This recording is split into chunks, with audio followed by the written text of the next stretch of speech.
বাবা, কাল আমার বন্ধু রহনার জন্মদিন। আমার আর মায়ের নেমন্তন্ন। রহনার জন্য গিফট কিনতে হবে। বাবা, টাকা দাও। তোর বন্ধুর জন্মদিন? বাবা, তোদের মতন বয়সে আমরা জন্মাতাম না রে। এই মানে জন্মদিন কি জিনিস ওটা বুঝতামই না রে। বাচ্চা মেয়ে, তোর আবার গিফট কি হবে রে?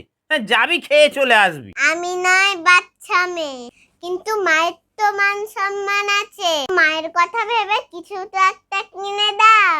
সে ঠিক আছে, যাবার আগে একটা 5 টাকা দামের লজেন্স কিনে দেবো, নিয়ে চলে যাস। 5 টাকার লজেন্স?